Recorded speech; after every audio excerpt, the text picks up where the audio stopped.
جب مامون نے، اب یہ ہسٹری ہے بہت انٹرسٹنگ لیکن ٹائم نہیں ہے کہ اس کو میں پورا کروں، جب مامون نے 9ویں امام سے اپنی بیٹی کی شادی کی ام الفضل، تو اس شادی کا سارا مقصد صرف ایک ہی تھا،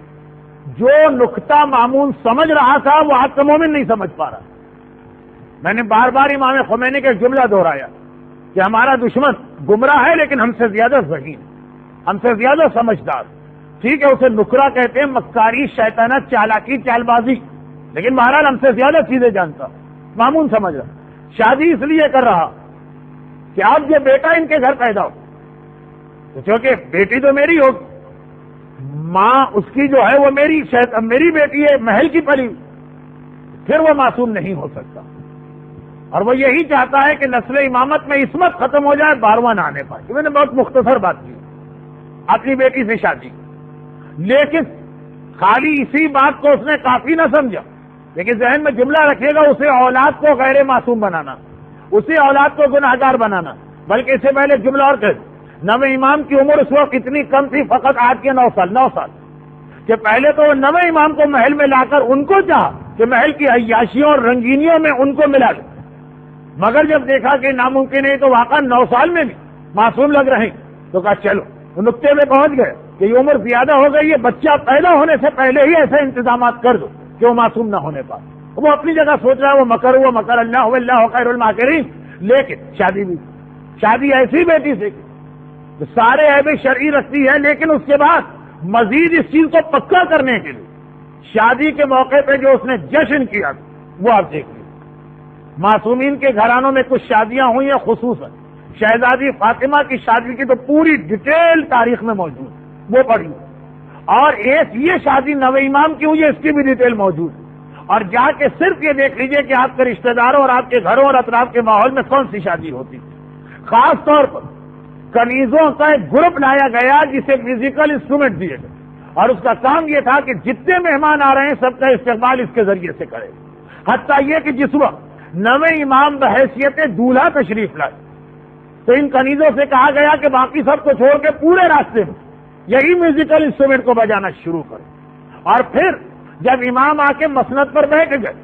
اور کنیزیں دوبارہ بھیجی گئی دروازوں پہ آنے والوں کا استقبال کرنے کے لیے،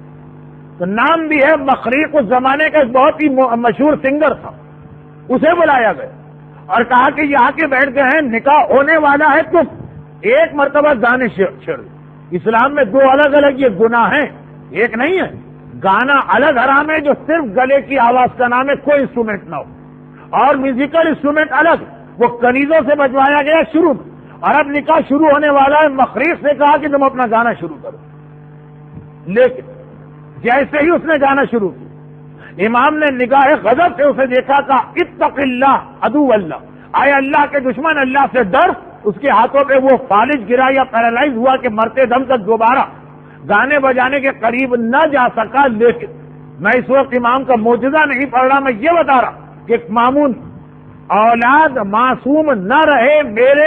نقش قدم پہ چلے، میرے رنگ میں رہے، اس کے لیے جو اس نے ٹرک اختیار کی آج آ کے صاحبان ایمان کے گھروں میں دیکھ۔ اس وقت پھر 9ویں امام اپنی شادی کا خطبہ پڑھ، الحمدللہ اقرارا بنعمتہ ولا الہ الا اللہ اخلاصا لوحدانیتہ، یہ 9ویں امام کا وہ خطبہ جو اپنے نکاح میں 9ویں امام نے خود پڑھا۔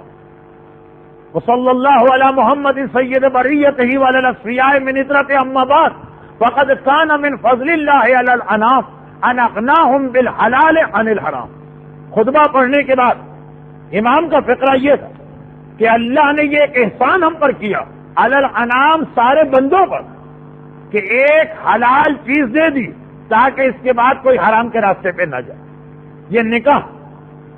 حلال انسٹیٹیوشن بنا دیا تاکہ آدمی زنا کی جانب نہ جائے جو حرام، مگر ایسا لگ رہا کہ ہڈن انڈر دا لائن اس میں یہ میسج بھی چھپا ہوا کہ شادی اس لیے رکھی گئی تاکہ تو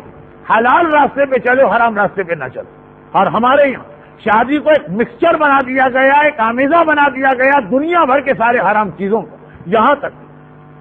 شادیوں میں شرکت سے پہلے سوچنا پڑتا کہ اس شادی میں اگر ہم جائیں گے تو ایک ثواب ملے گا، ایک مومن کی خوشی میں شریک ہو، اور سینکڑوں گناہ لے کے واپس آئیں گے کہ ایک ثواب کی خاطر 10 گناہ کرنا کوئی عقل مندی کا کام ہے کہ نہیں؟ اور پھر اسی خطبہ نکاح مولا کی ایک حدیث اکثر پڑھی جاتی، من تزوج فقط احرز نصف دین یا ثلث دین، جس نے شادی کی اس نے آدھے دین کو بچا لیا، فلیتق اللہ فی النصف الاخر، بس اسے چاہیے اب اللہ سے ڈرے باقی آدھے کے بارے میں۔ آدھا دین بچ گیا شادی سے، باقی آدھے کے بارے میں ڈرو۔ شاید اس میں بھی ہڈن اندر نہ لائیں گے پیغام کہ باقی آدھے کے بارے میں ڈرو، ایسا نہ ہو کہ جس شادی نے آدھے دن کو بچایا اسی شادی کی سیرومنی باقی آدھے دن کو ختم کرنے کا سبب بنے۔ جو ہمارے سامنے جس انداز سے ہمارے یہاں کی شادیاں ہوتی ہیں، صاحبان ایمان پر تو تقریباً واجب ہے اس کا بائیکاٹ۔